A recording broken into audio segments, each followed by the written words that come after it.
I know it's been a rough week for you, Tom, but it's been just as rough on me. So this is George McGovern, senator from South Dakota and nominee of the Democratic Party in 1972, meeting with his running mate, vice presidential nominee Tom Eagleton, sitting on sofas in the living room of his campaign fundraiser. The campaign is in trouble. Revelations have come out about Eagleton that just won't go away. McGovern may want to drop Eagleton. Eagleton does not want to leave the ticket.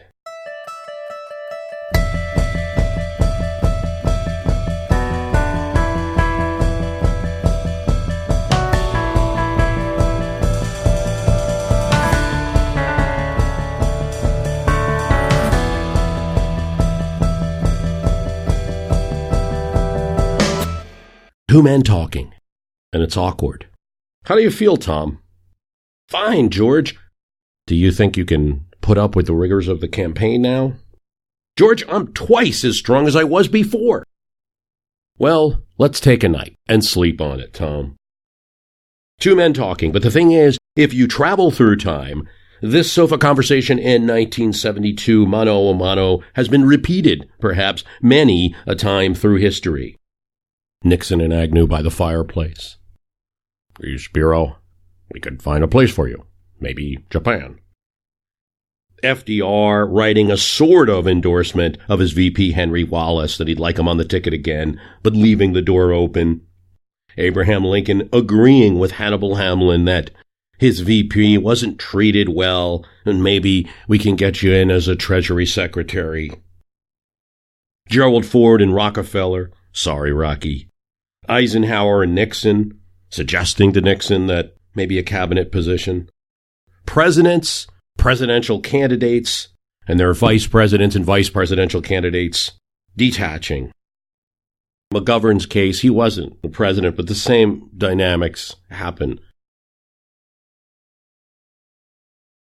Most of us did not expect to nominate a man who began with only 5% in the polls.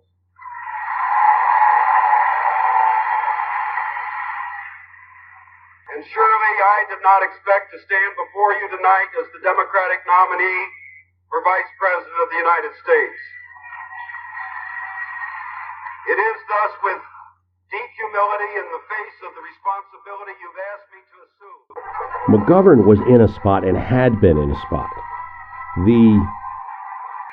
His campaign had taken over the establishment Democratic Party in 1972. They beat all of the big city bosses. They didn't even get Chicago Mayor Richard Daley, who had an iron control on the Illinois Democratic delegation, didn't even allow his delegation to get to this convention in Miami Beach, 1972. They totally took over. They won. And they had a limited time, though, after fighting in the convention to pick a running mate.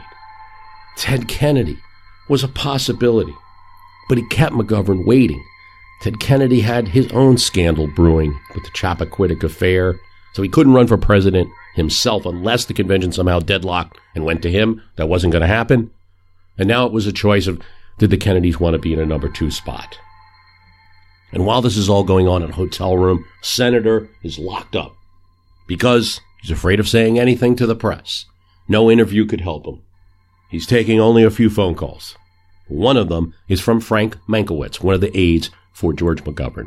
Frank Mankiewicz simply asks him, "Do you have any skeletons?" Eagleton says no. Maybe he was right, or maybe he lied.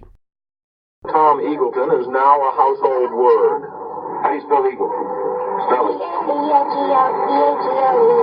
Right. In a lot of ways, Eagleton's a good choice. He's from Missouri, which is a border southern state. He's connected with the Democratic establishment, really tight with the labor movement, with the kinds of people that the McGovernites beat in the election. He's good friends with Edmund Muskie, who had been the Democrats' choice for vice president in 1968, running under Hubert Humphrey, and was a leading contender for 1972 before his campaign exploded. Eventually, frustrated with the dithering from the Kennedy side, George McGovern makes the call. And Eagleton is eager to do it. So eager that George McGovern's wife thinks maybe something's wrong. So let us stand for justice and jobs and against special privilege, and this is the time to stand for those things that are close to the American spirit. It's within a day after McGovern makes his acceptance speech and Thomas Eagleton makes his acceptance speech, and they're well received. The McGovernites have won. The candidate of the Democratic Party is the most far left one could say ever. But this is a time where this might be welcome because of the tremendous opposition to the Vietnam War policies of both Lyndon Johnson and now the first term of Richard Nixon. Here with both eyes open and ready to start the fight of 1972. The staffers for McGovern are exhausted. They have a fundraiser who's a businessman in the Virgin Islands, and he invites them to his place for vacation, and they take him up on it. So much of the campaign apparatus is on vacation the next day. And that's when the press starts getting rumors. First, vague rumors about Eagleton. Perhaps he's drinking. Perhaps there were some traffic tickets that were fixed. Maybe a DWI. Is there any fact or circumstance, however far-fetched, that could be possibly a basis? I mean, were you ever stopped and questioned or made to walk down a line? I have never been stopped and questioned in any sense with respect to alcohol. Never asked to get out of the car and walk a line or blow up a bag or cough. You do that with your physician, I guess. But maybe because of who he was, state legislator and attorney general. No. Perhaps a Missouri state trooper might have fixed some tickets. More rumors. The two matters of record that the superintendent of the Missouri Highway Patrol had on his sheet. One was a $35 fine I paid in Fulton, Missouri, Callaway County in I don't have my notes, 63. The other was on an icy, sleety, frozen, rainy day, driving from St. Louis to Kansas City. I started to slide off the road. If you've ever had that feeling, it's the eeriest in the world, where your car just starts to slide with you. And I hit what I call a horse.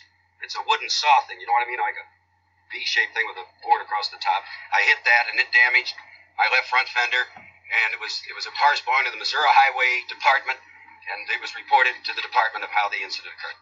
Then this comes out. Did he go to the hospital and perhaps get shock therapy? Eventually, Eagleton himself reveals that, yes, indeed, he did receive electrocution therapy, or ECT. He gives a variety of excuses. He says it was a very quick incident. And at first he says it was a stomach ache that led to some depression. And now he's fine, that he was just exhausted from his campaigning in Missouri. McGovern and Eagleton meet in South Dakota, the running mates, to do a press conference. And McGovern had really not known Eagleton well, has a meeting with the senator and with both of their wives. And he struggles a bit about what to do. He's asking Eagleton some tough questions about his stories, writing it all down on a legal pad. But in the end, McGovern decides to move forward with Eagleton. I mean, how could he not? And then he goes out to the press in the Black Hills and says to reporters that he is 1,000% behind Senator Eagleton. Why? Well, as Gary Hart explains, McGovern had to do that. Yes, that Gary Hart. He's McGovern's campaign manager, and not unlike Eagleton, he's already developing a rep for being a little odd, but enough of that for now. Gary Hart is, like McGovern, torn about how to react, but he's not torn about this statement. If you're going with Eagleton, you have to go 1,000%. You can't say 89. 100% looks defensive. Even if they sort of had to say it, though, those words, 1,000%, would come to haunt. Jack Anderson, the journalist, publishes rumors about a drunk driving arrest. He later admits, Eagleton, that he had a few tickets, speeding tickets. It's a ride from St. Louis to Jefferson City, state capital. Eagleton goes west. He campaigns in Hawaii, but the questions remain, especially because to some reporters, it's not adding up. A stomachache that led to depression? How long did he go to this therapy for? How many treatments did he have? We're a very sophisticated country, thank God. And we're not going to let a Jack Anderson or somebody else drive politicians who've devoted their entire life to public service to drive them out of office. I'm not quitting. I'm not getting out.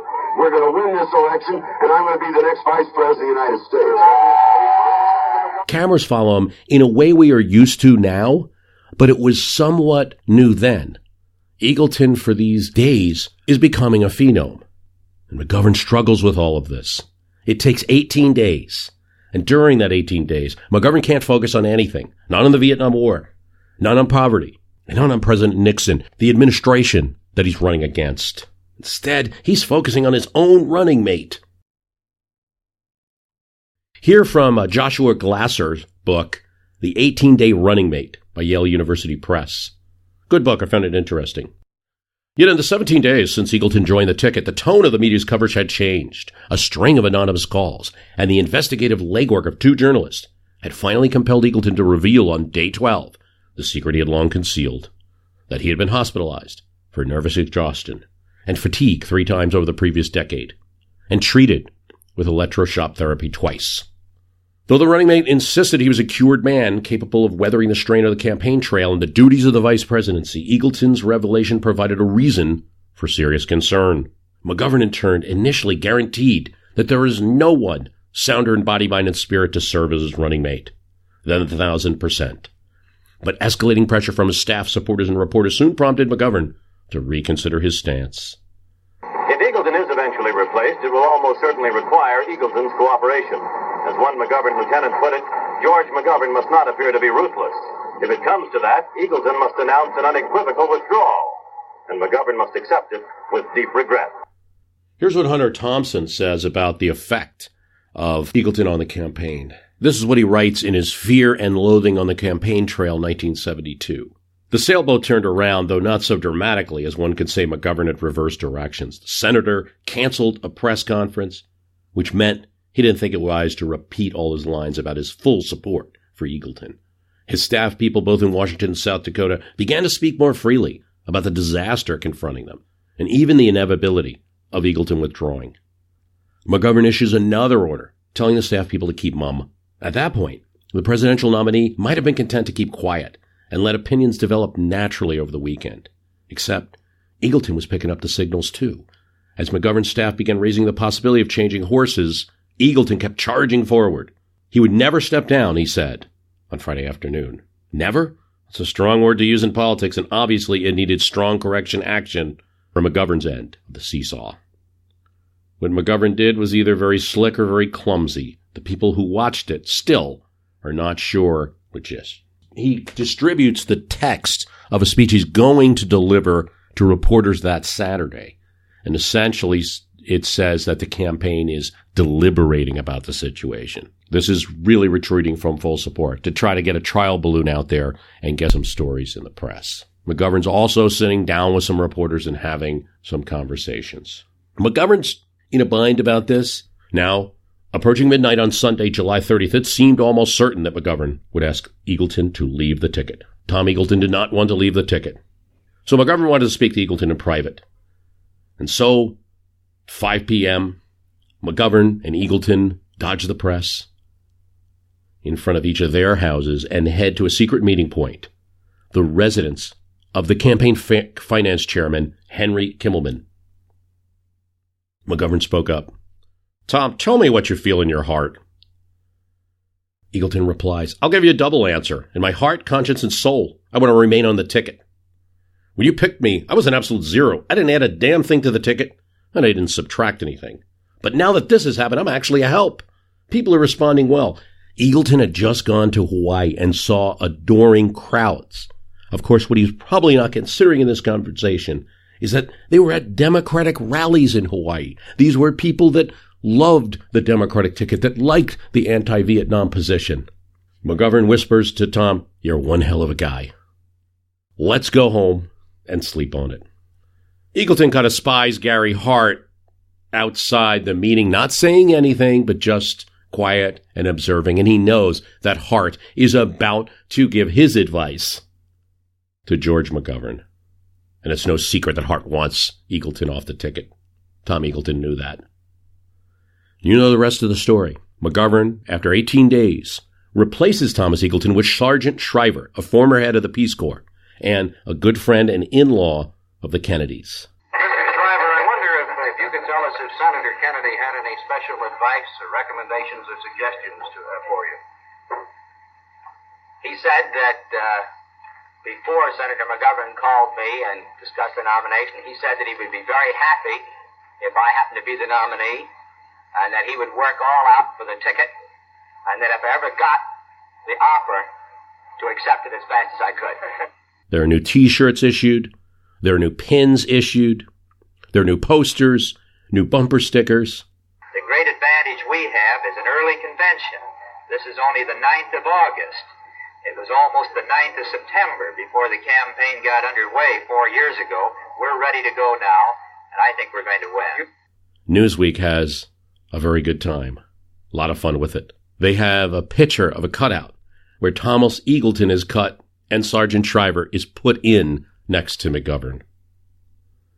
That image may not remain in history, but perhaps it does remain in political folklore, and perhaps it has influenced modern choices about VPs and presidents and presidential candidates perhaps too, that if you pick it, you stick with it. Sort of my personal belief that the Eagleton issue would fade away through this month of August, around the first day of August. You know, I'd go to enough cities so that Barry Serafin would get tired of asking me in every city of the country about my health, and that it would run its course. But an argument can be made that it would linger on. So I'm not here to say who's categorical right or who's categorical wrong. I'll just say that George McGovern could not have been finer to me. I believe in him as much as I did in Miami, and I'm going to work for him, maybe work for him doubly hard. For some people, the reason that McGovern lost, as they do their autopsy of the campaign, is this change in the ticket. McGovern himself feels this way. Hunter Thompson, political reporter and gonzo journalist for Rolling Stone, he felt that McGovern looked tricky, crafty, typical politician. There's a lot of other explanations, too. McGovern generally was more liberal on issues than the average American person. I mean, outside of the Vietnam War issue. He lost the support of key Democrats, particularly in the South, where they were just running along with Nixon. John Connally, the governor of Texas, is with Nixon and heading up Democrats for Nixon. Some of the more established Democrats are hands-off, maybe lending a little bit of help, but not much. Ted Kennedy, for all his, vetoing candidates, because if you pick that person, I'm not going to support you, does very little to support the ticket anyway. Here's McGovern after the campaign, interviewed by Hunter Thompson himself. Do you think it would be possible to say, discount, if you could just wipe out the whole Eagleton thing and assume that Mondale or Nelson had taken it and there'd been no controversy, to try to remove the vice presidential thing as a factor? What do you think? And McGovern responds, I think it would have been very close. I really do. I think we would have gotten off the ground fast, and I think we'd have capitalized on those early trips, and that the press would have been more enthusiastic about it. And they had been reporting the size of the crowds and the enthusiasm we were getting instead of looking at the staff problem. The campaign actually was very well run compared to others that I've seen. The fundraising was a miracle the way that it was run. The crowds were large and well advanced, and the schedules went off reasonably day after day. I didn't think there were major gaps, but there were some right at the beginning that haunted us all the way. Yesterday was a very happy day for me. Under all the circumstances, I received literally dozens and dozens. I would guess over 100 phone calls that I personally took from people all over the country, rich people, poor people, important people. It's one of the greatest landslides in history. Nixon loses only one state, Massachusetts. I think the Kennedy family and Sergeant Shriver helps there. And McGovern loses even his own state. Nixon wins South Dakota. Some or all of the polls have closed now in a dozen states, and the early returns put President Nixon, as expected, out in front and by a sizable margin. McGovern wins the District of Columbia. Nixon wins New York City, which is the first time that a Republican candidate for president has won New York City in some time. It's just a landslide blowout. A lot of the story of 1972 is known, but there's some things that aren't well known. One is that Thomas Eagleton didn't want to leave the ticket. He strongly felt that he was an asset. He unified the party and felt he dealt with the media well. He says, to one of the McGovern staffers, hey, he may not win with me, but he's not going to win without me. That's where Eagleton was. And there was a tension between the running mates and their staff during these 18 days. McGovern felt blindsided by all of this and felt that he had asked and had been vetted and had vetted Eagleton, and Eagleton should have revealed this. Thomas Eagleton's wife, after his death, revealed that a person who's cured believes that they're cured.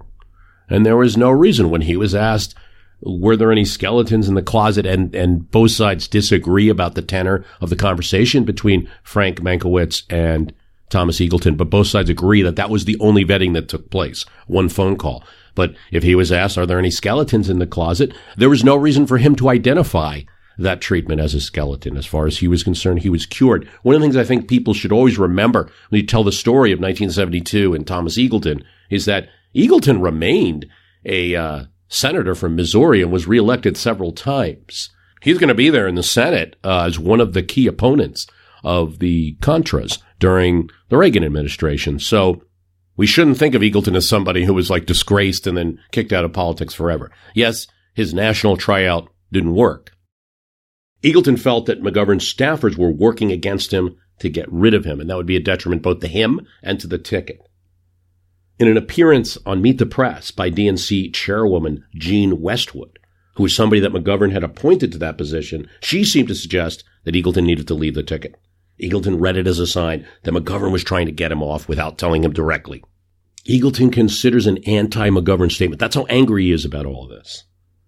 His wife talks him out of it. After this is over, you want a career as a senator. If you sabotage the party's nominee, everybody will be against you. But there's something else we should know about Eagleton and McGovern in 1972. The Nixon White House was tracking the Eagleton story and may have known about his FBI file and about the ECT therapy. They probably knew. In fact, the Eagleton thing comes out in some of the reporting on Watergate. In May 1973, the Washington Post reporters Carl Bernstein and Bob Woodward suggested that White House Domestic Chair Chief John Ehrlichman had received Eagleton's medical records several weeks before the information was released to the news media. And in All the President's Men, the book quotes a Deep Throat's explanation of E. Howard Hunt's leak plugging operation, the plumbers that work for the president's campaign. That operation was not only to check leaks to the papers. Deep Throat told the journalist it was often to manufacture items for the press. A Colson-Hunt operation, he said. Recipients include all of you guys, Jack Anderson, Evans, and Novak, the Post, and the New York Times. The author of the book, The 18-Day Running Mate, highly recommended, by the way. I can only delve into this too a little bit. You should go read this book if you're more interested in the story. He interviewed Frank Mankiewicz, one of McGovern's aides, for the book. And when he asked Mankiewicz about the identity of the leaker, yeah, anonymous source is what he said. It was either Chuck Colson or Pat Buchanan. That's what I always thought. And he said, Mankiewicz, that a well-placed source corroborated those suspicions for him. See, Watergate is the end of the story, and Nixon's resignation is the end of the story. The beginning of the story is a large operation of kind of dirty tricks, doing things like, say, putting out statements on a campaign's letterhead that they never made, playing one candidate against the other, all in an attempt to get McGovern, the one that the Nixon campaign feel was the easier person to beat, on the ticket. They do the Canuck letter, which is a statement that Edmund Muskie never made, because Muskie was really appearing to be the strongest Democratic candidate in 1972. So the idea of fake news and things that are doctored and enter into the news media, maybe with a political agenda, we may think it's new. Not new at all. If you're sending something either to thousands of people via social media, or you're sending things to the most influential people in the papers at that time, columns that were repeated in many newspapers, it's almost the exact same thing.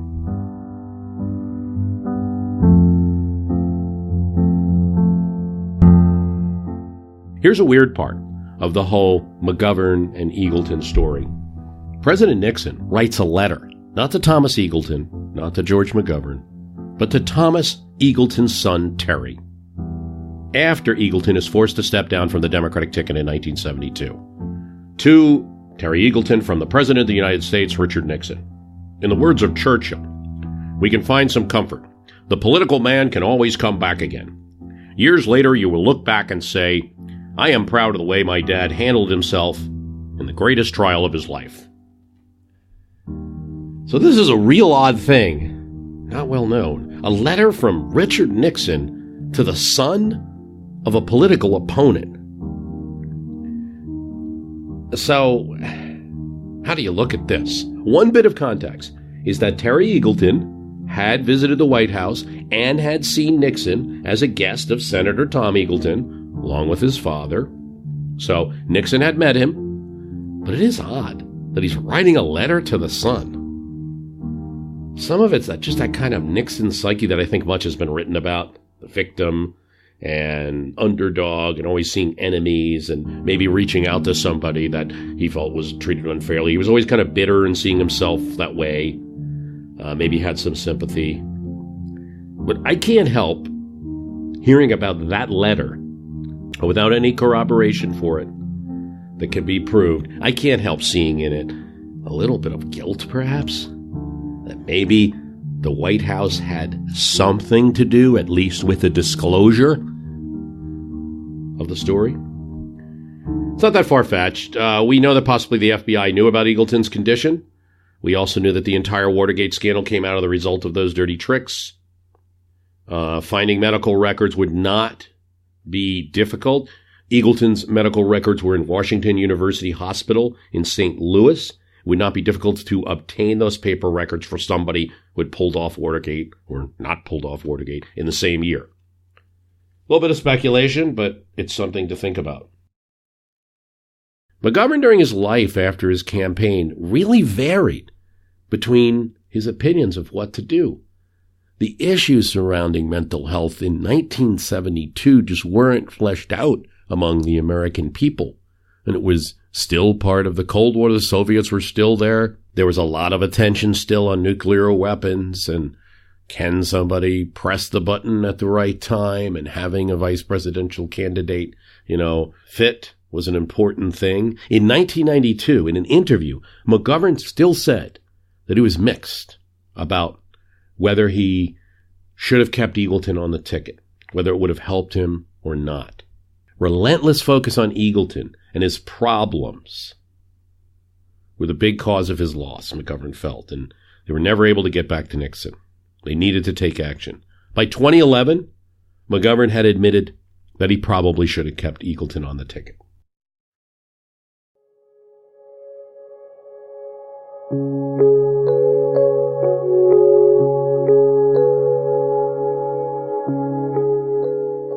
Speaking of regrets, Gerald Ford was asked, what was his greatest mistake as a president?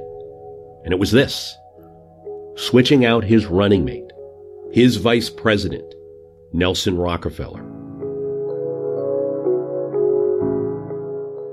who he had nominated and who Congress, the first time ever, or actually the second time, including Ford's own nomination and approval, the House and Senate had approved him using the procedure under the 25th Amendment. But in the run-up to the 1976 campaign, facing a strong challenge from Ronald Reagan and other conservatives, Ford said that he would not continue Nelson Rockefeller, the former governor of New York and a Republican moderate, on the 76 GOP ticket. He wrote to a reporter who had been keeping all of his private thoughts to be released only when Gerald Ford died, "I was angry at myself for showing cowardice." So Gerald Ford swapping out Nelson Rockefeller on the ticket is the most recent example, 1976, of a vice presidential switch by the party in the White House. And it was a failure. But not every time this happened in history was it a failure. Though it hasn't happened since 1976, it hasn't stopped that issue from coming up again and again. It almost seems like any election where there's going to be an incumbent president, we're going to have a discussion about whether a vice president should be dropped from the ticket. And that discussion goes way back. Picture an older man in a Coast Guard uniform, peeling potatoes, performing that KP duty for his fellows. And then imagine that the man is the Vice President of the United States. This is during the Civil War, and Hannibal Hamlin, VP, didn't have much to do. He wasn't always in Washington during the Civil War, during Lincoln's presidency. He was in Maine a lot. Sometimes he'd come down to New York. Lincoln would give him little tasks to do, like keep track of troops while you're in New York, please. And in one case, he actually misses the letter with instructions from Lincoln and so goes back to Maine without doing the job. Hannibal Hamlin had a concern that earlier vice presidents had that you don't see so much today about upstaging the boss, about, making any move. If a VP were to come down to Washington, what does that say? Does it say, like, I want to be on the ready because I don't think this guy's going to last or something like that? So he tended to go down to Washington only when it was most necessary. One of those moments was during the issuance of the Emancipation Proclamation, the first one in 1862. And Hamlin and Lincoln meet and they talk about it. It's one of the good moments of Hamlin's political life that he always records, probably the highlight of his vice presidential service. Hamlin is one of those VPs that issues a lot of the statements we know about being the fifth wheel on the carriage of government and things like that. He doesn't like being vice president, but this moment when Lincoln is sharing that he's about to issue the Emancipation Proclamation with Hamlin, who is perhaps not a radical, and not an abolitionist, but certainly someone who was against the spread of slavery and who wanted emancipation, at least in the areas where there was war. But Lincoln had already decided on the proclamation. He didn't need advice to decide to do it or not. Lincoln had already made up his mind, and he was consulting someone with the same opinion. Hannibal Hamlin's reason for being on the ticket in 1860 was clear. He was a former Democrat. Lincoln was a former Whig. Those were the two parties where people came from to form the Republican Party, mostly over the issue of slavery. They had hurt each other before. Hamlin knew Lincoln as the best storyteller in the House. Lincoln heard a very impressive speech from Hamlin in the House while he served briefly as a member of Congress. And what might be lost on moderns is that Hannibal Hamlin, now barely remembered as one of the United States' vice presidents. And by the way, you may know I have a Vice Presidents of the United States podcast up there on iTunes, and we get into more detail about Hamlin, but it should be known by all that Hamlin was a powerful figure in the opposition to slavery in the United States. He served much longer in Congress than Abraham Lincoln had. Hamlin took on Jefferson Davis in Congress and argued with all of the Southern senators about the expansion of the peculiar institution. When Stephen Douglas brought his Kansas-Nebraska bill, Hamlin told him it was a disgusting bill and should be withdrawn. It was not. And so the Pierce administration, he being a Democrat and they being a Democratic administration, started to put pressure on him. First, the Attorney General Caleb Cushing says, look, Hamlin, if you go for this Kansas-Nebraska bill, we're going to give you all the patronage in New England and control. He said, absolutely not. Then President Franklin Pierce calls him to the White House and says, okay, Hamlin, we get it. You're standing on moral ground. How about you just do it for your party? No, I will not. Later, Hamlin ends up leaving the Democratic Party while he explains it that the party left him and is an influential figure in the new Republican Party. He is the key leader of the Republicans in Maine. He runs for governor. He wins. Maine is an early state. This is one of the reasons he picked in 1862. Maine is an early state, so their elections actually happen before the November election. So it's kind of good to get an early win, and he does that for the Republican Party in Maine. In some ways, he's a much larger figure during the founding of the Republican Party than Abraham Lincoln, although Abraham Lincoln picks up a lot of visibility really close to the 1860 election during his famous debates with Stephen Douglas. But Hamlin had been there. Could have very well been top ticket. Indeed, Maine delegates were holding out and having Hamlin as a favorite son in the Wigwam Convention of 1860. But they expected that Seward of New York would get that nomination. And that perhaps, Abraham Lincoln, we'd throw him on the vice presidential ticket. Yeah, Lincoln was almost a VP, sure. When the convention picked Lincoln, the Lincoln people went to Seward and said, well, you can pick who you want for vice president. Well, he didn't want the place. So there was this freestanding, favorite son from Maine. So Hamlin gets it. When Hamlin is notified, he's not at the convention in Chicago. When he's notified, he said, I don't want the place. I'm in the Senate. But dutifully he serves. Indeed, Andrew McClure, the Pennsylvania Republican chair, goes to meet the surprising president-elect of the Republican Party, says,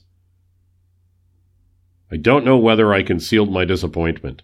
Tall, gaunt, ungainly, ill-clad, the leader of a great nation in its gravest period.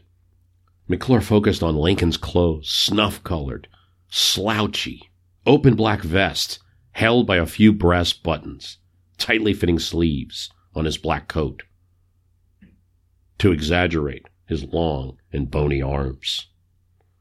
Hamlin would have been dressed much better, to be sure. He would be known to wear a swallowtail suit, sometimes blue, proper hat.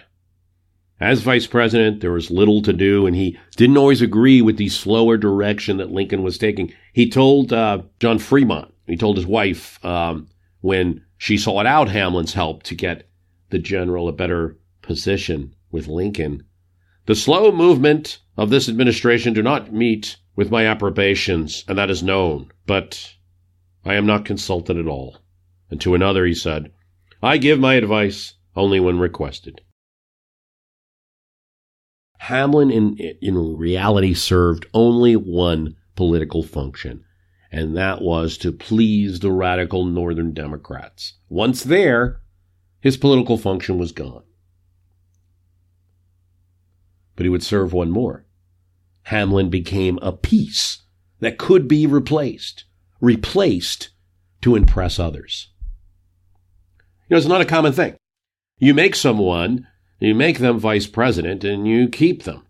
Increasingly, the presidential candidate has much more say in this. So it's really like the president's or the presidential candidate's pick. And then, once you made a pick, why ditch him? Amtrak Joe, Dick Cheney, Al Gore, George H.W., Mondale, who was the first to go to an office near the president. Once you picked them and say that you have so much faith in them that they could be the number two with enhanced roles that vice presidents didn't have in the past, member of the national security team involved in some way since the days of Truman, now you're going to go and say, I don't want this person anymore. You can see why it's a really difficult choice to make, to drop somebody. But that thought is hiding behind the surface a lot of history, a lot of reality where there have been a few close calls. For instance, in his book, Decision Points, George W. Bush says that he wanted his father, George H.W., to drop Dan Quayle. Now, what happened with Quayle? Well, Quayle was picked in 1988. And George H.W. Bush is under some attack and some pressure from the conservative parts of his party. Veep announcement down to the wire, conservatives continued their public pleading with Bush to balance the ticket with a voice from the right. You would help us greatly to excite the rank and file, the grassroots, if you select a strong conservative on the social, moral, economic, political issues. Reagan, they felt it in the conservative circles. Reagan had been too soft with Gorbachev, with particularly the various treaties that had been signed. And so a proponent of a more conservative hardline policy, also a young senator who had defeated Birch Bayh in 1980, came in on the Reagan Revolution, was Dan Quayle. So he's picked. The only way I want to be vice president if George Bush wants me to be vice president, because it's so doggone important that he be elected next president of the United States. If he thinks I can help him, so be it. The choice is such a surprise that Dan Quayle himself comes to the rally where George H.W. Bush is going to announce his VP candidate in the convention in New Orleans. They're at the waterfront, and, Secret Service agents have to come over and, are you Quayle? Yes. Grab him and put him on the stage. And that's how much of a surprise it was. So he had very little time to prepare. Good evening. Dan Quayle is on the hot seat. The elation surrounding the selection of the Indiana senator to be George Bush's running mate was stifled today by some nagging questions. Dan Quayle prepared to address the GOP National Convention this afternoon as controversy swirled around his upcoming nomination as the Republican vice presidential candidate. It comes out just within a few hours of his choice that Dan Quayle had served in the Indiana National Guard, Air National Guard, during the Vietnam War. Quayle is the first person put on a national ticket born after World War II. So it's the first time, really, that this issue is coming up in a significant way. Then the story builds, and soon the Bush campaign 88 is answering not questions about their nominee, Michael Dukakis, that they're going to be taking on, but about his own running mate. Comes out that perhaps some strings were pulled, maybe a call was made, but there was a waiting list. There's some disagreement whether there's a waiting list or not, and did he advance in that waiting list because of who he was? His father was a judge. Reporters are focusing almost as much on Quayle as they are on Bush. And you have this particular rally in Dan Quayle's hometown where the crowd is starting to get angry at the reporters. And Dan Quayle moves over and shifts the position to where he's answering questions to where the reporters are. And there's a big crowd. And every time the reporters ask a question about his National Guard service that they don't like, there's boos. And every time Dan Quayle answers, there's cheers. Finally, one of the reporters says, is this an appropriate place to have an interview? And this, in 1988, just seems a preview of some of the battles between crowd audiences and reporters that we've seen recently. Quayle was a problem for the ticket, but Bush didn't have a problem beating Dukakis in 1988, not a significant one. However, when it came to 1992, Bill Clinton comes on strong. There had been a recession. People were angry, wanted some change. George Bush is down in the polls. It doesn't help matters when primetime TV has Murphy Brown, a character who supposedly epitomizes today's intelligent, highly paid professional woman, mocking the importance of fathers by bearing a child alone and calling it just another lifestyle choice. George W. Bush feels that his father's not gaining any traction in the polls. I told Dad he had to think of a bold move to shake up the dynamics of the race. But George H.W. Bush disagrees with his son's advice to drop Quayle. He thought the move would look desperate and embarrass Dan. So a possible vice presidential switch could have occurred in 1992. So who did George W. Bush want to replace Quayle with? Dick Cheney, who was then George H.W., who was then Secretary of Defense and had been Secretary of Defense during the first Gulf War. He writes, but I never gave up on the idea of a Bush-Cheney ticket. And of course that happened in 2000. George W. Bush picks Dick Cheney. But there was another possible VP switch in 2004 because George W. Bush also reveals in Decision Points that Dick Cheney comes to him in 2004 and says, I'm willing to resign or step down from the ticket. You can run with someone else. They're thinking of Bill Frist, then senator from Tennessee. That's offered by Cheney, but George W. Bush does not even consider it. So the last one where there's actually a switch is Ford and Rockefeller. And for Ford, the reason was to try to pick up some right-wing support. Rockefeller was just a magnet during the 1970s for the GOP conservatives. They just didn't like him, didn't like his policies. But it doesn't really work. Reagan says, I am not appeased when he hears about Ford's decision to not have Rockefeller on the ticket. Ford would go on to pick Bob Dole at the convention, an acceptable conservative, enough to get support for his candidacy. but not enough to win the election. Loses the election of 1976. History may have hidden another VP switch, a closer one than known. It's possible that John F. Kennedy may have wanted Lyndon Johnson off the ticket. We know about some of the tensions between him and LBJ, but particularly between his brother Robert and LBJ. It's possible that Lyndon Johnson might have had to stand down.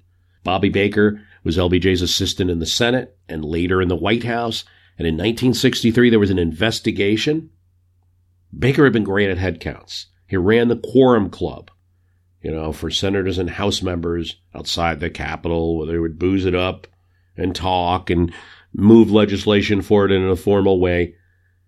But he was being investigated by the Senate for influence peddling and for beneficial treatment of his vending machine company in government buildings that he was making money off it.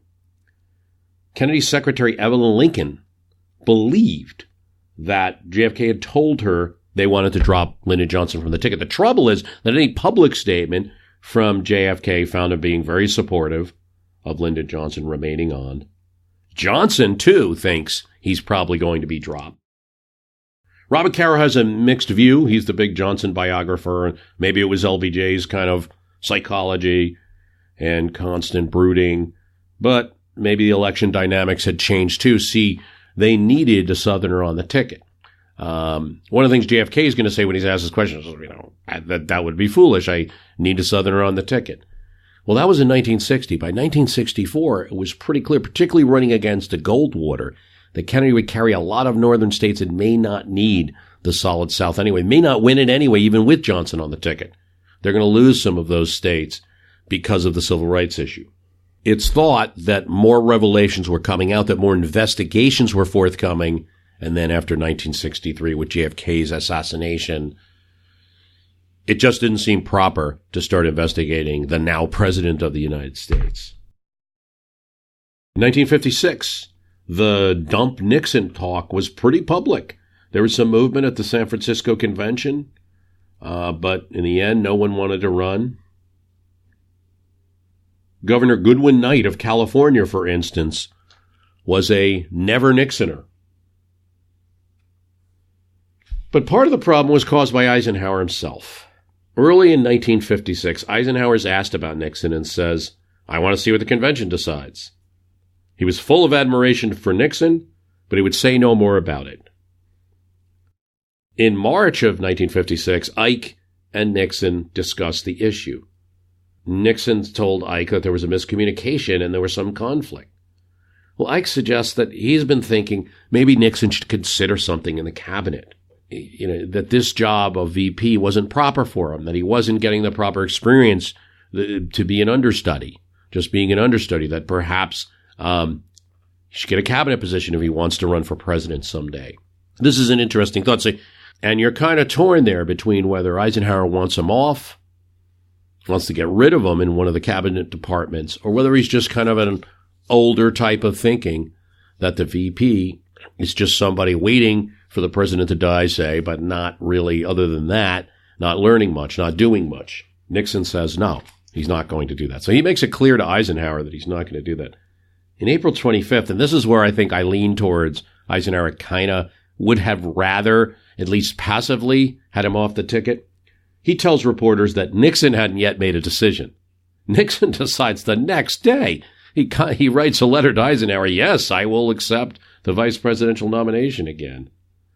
Now Ike tells the press he's delighted, but he doesn't join, Nixon at any kind of press conference or anything like that. And then, waits to see what the convention wants. You almost had a VP switch there. It's a press conference during the convention, not at the convention, but in the White House while the convention's going on, where Eisenhower throws off any talk of running anyone else but Nixon. So the last time a sitting VP was removed from the ticket was 1976, and that is 4, 10, double 10, and 9, so 33 years ago. And before that, 1944, so 6, double 10, double 10, double 10, and 9, or 65 years ago, giving this all the look of an ancient political ploy. We don't do that in modern times anymore. That's something the old cigar-smoking bosses did, replacing VPs on tickets. But when you look at recent could-have switches, and you think, well, maybe. Doesn't work for Ford, but it did work for Franklin Roosevelt twice. All the good and none of the bad of a VP switch. They raised a commotion about Truman. The Dewey Bricker ticket in 1944 showed him, Truman, with Klan hoods, tried to attack him on that front. Here's the guy that would integrate the Army a few years later, but they didn't know that in 1944. Didn't work for Benjamin Harrison back in the day. Benjamin Harrison's in some trouble, and the tariffs that he enacts is unpopular. The Democrats are gaining strength, and so they're going to replace Levi Morton with Whitelaw Reid, who's more exciting for the more progressive elements within the Republican Party at that time. Harrison likes him. Harrison's a little miffed at Levi Morton for having blocked a force bill for enforcement of civil rights in the South, or as VP, sitting as president of the Senate and not doing much to help as the bill was filibustered. So the convention replaces Morton with Whitelaw Reid, who's a very progressive newspaper publisher, but also Whitelaw Reid is a great campaigner, and he goes out on the stump for the Harrison-Reid ticket. It doesn't work, and Grover Cleveland wins in the 1892 election. It worked for both Grant and Lincoln. They won their elections, switching their VPs. After Colfax gets into some trouble or some allegations, he's replaced with Henry Wilson.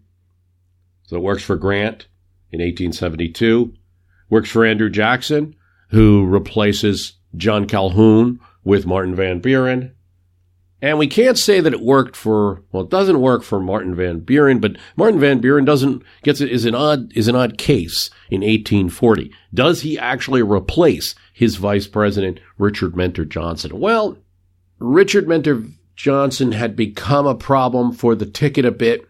As vice president, he doesn't do very much. He's mostly spending the time in Kentucky. But he doesn't want to leave the ticket. Martin Van Buren also doesn't want to be seen kicking him off. So what he does is simply not say anything at all. And the convention allows individual states to put him on the ballot, but does not endorse him nationally. Mentor Johnson goes out there campaigning. At one rally, he, pulls off his shirt during a speech to show his enthusiasm. Hey, there's a guy that's, willing to give it all for the ticket. It does not work. And in the 1840 election, they go down in defeat. Doesn't work for John Quincy Adams, but it works more than it doesn't work. Let's go back to a successful version of a vice presidential swap, Lincoln and Hamlin. Depending on the storyteller, this was either Lincoln's doing. That's the way Alexander McClure, the Republican head in Pennsylvania, tells it.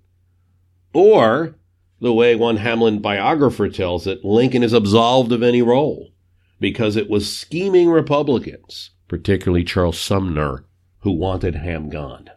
Well, this is no small issue at the time, by the way. Everyone's looking at how this happened later because this VP switch is infamous in history.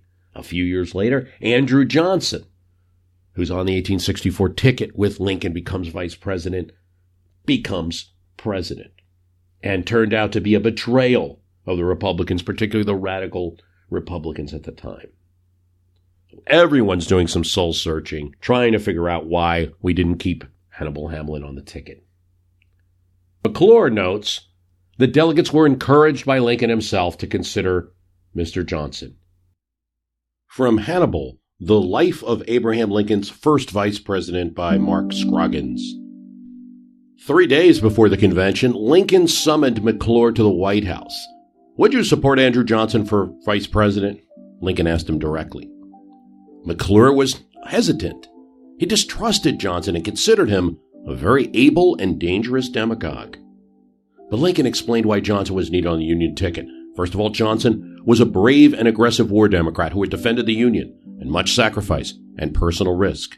Next, and McClure thought this was the most important reason to Lincoln, if a Southerner from a reconstructed state were on the ticket, then that would discourage France and England from recognizing the Confederacy. A Southern vice president would certainly discourage Europe from writing the preservation of the United States off as a lost cause. Lincoln stressed that he had no personal preferences for Johnson. He went out of his way to attest that he harbored not a trace of bitterness, prejudice, or even unfriendliness towards Hamlin. When McClure gets to Baltimore, McClure is unconvinced about Johnson, still harbors some doubts, but the president's telling him to do it. So he goes to Baltimore and starts to work the delegates for Johnson.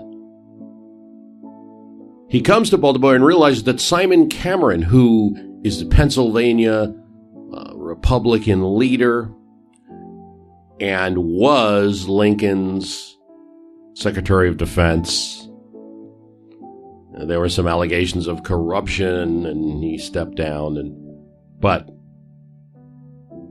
he's also sent with instructions from Lincoln to Baltimore to help Johnson on the ticket.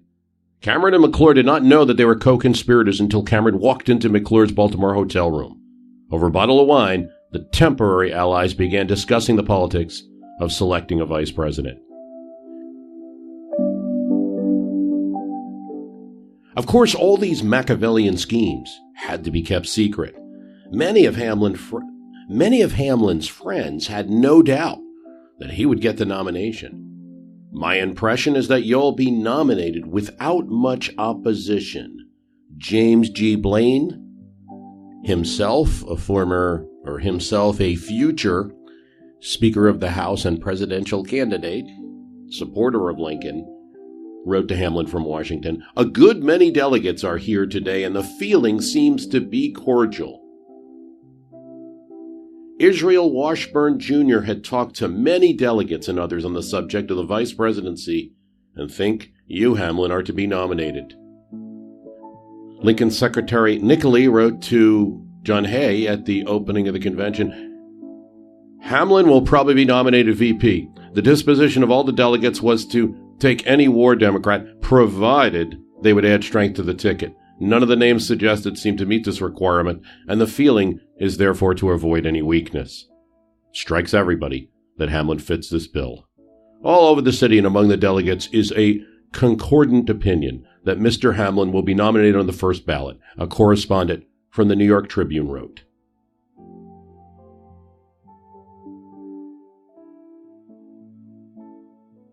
Well, when the Union Convention meets in Baltimore, Johnson leads on the first ballot and wins the second. "A rail splitter and a Tennessee Tailor," the Richmond Enquirer mocked. And so, to win in 1864, the Republicans feel they want to have a war Democrat, military governor of Tennessee, a Southerner, Andrew Johnson, and Abraham Lincoln on the same ticket. "I was dragged out of the Senate against my wishes to become vice president," Hamlin would say later, and then was unceremoniously whistled down the wind. Well, off the ticket, Hamlin decides to take up a position with the Maine Coast Guard. It's not as odd as what people might think. It was not uncommon for high-level politicians. I mean, Congress was a part-time job. You go back home and maybe volunteer with the Army if they felt it. Hamlin's in his mid-50s, past his physical prime. But the Maine Coast Guard was not the Coast Guard that one sees today. During the Civil War, it was indeed a Coast Guard, guarding the coast so no one could land. Maine shares a long border with Canada. It was a well-known fact during these troublesome times that Canada was a hotbed for Confederate plotting, blockade running, counterfeiting, and other mayhem. The Coast Guard was an entity specifically designed to combat that and guard the Maine coast against any activity that might appear dangerous or subversive. It was manned, as one might expect, by old men and boys. Everyone else was already in the Army. Members of the company assured Hamlin that since he was Vice President of the United States, he did not have to report for duty, but would be given an honorary place on the roll. And Hamlin said, I am the Vice President of the United States, but I'm also a private citizen, and as an enlisted member of your company, I am bound to do my duty." Then with a laugh he added, "I aspire only to be a high private in the rear ranks and keep step with the boys in blue." So Hamlin reported on July 7th, 1864, fell into the routine of a soldier, guard duty, drills, arranging matters for housekeeping. The only concession the vice president asked for, and was granted, was, as vice president, to be quartered with the officers. A letter to Hamlin's wife reveals that he was doing everything. "I do not think I will be able to write much of a letter this morning. Our cook is sick today, and I am supplying his place. I cooked breakfast, and of course all hands said it was first rate. Let me see. I made coffee and tea, baked corned fish, fried some potatoes, and added a nice Indian loaf from the baker. I have just got my dishes washed and room cleaned up, and it is time to begin our dinner."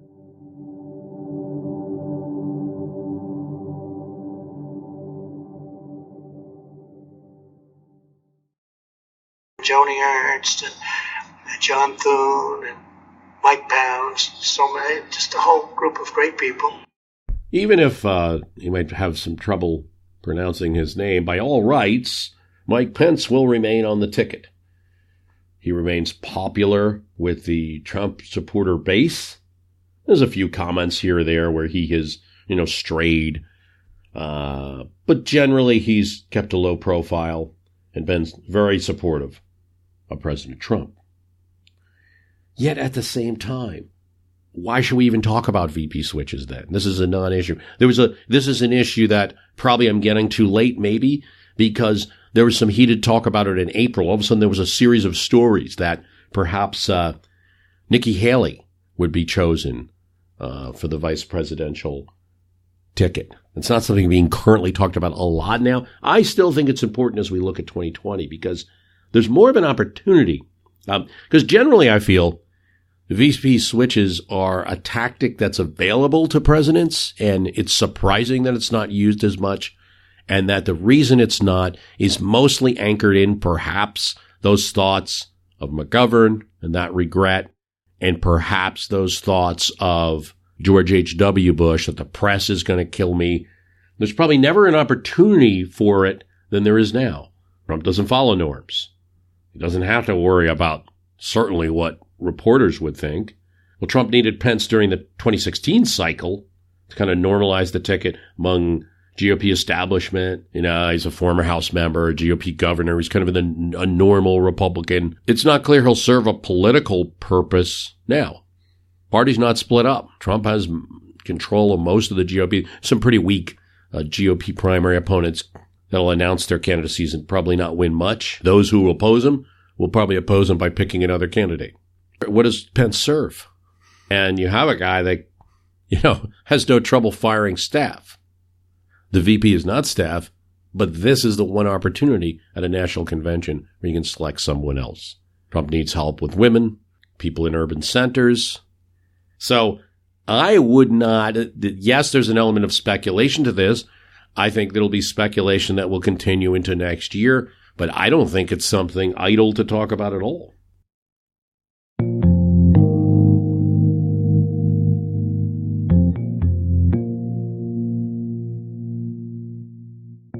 I want to thank you for listening. Remember, the website is www.myhistorycanbeatupyourpolitics.com. We go into even more detail about Eagleton and McGovern in one of the premium casts on the extra cast that you get if you join. So think about subscribing, helping out the show. You can join for $2. You can join for $8. You can get a little more. Help the program out. That's www.myhistorycanbeatupyourpolitics.com. We're on Twitter at myhist. At MYHIST.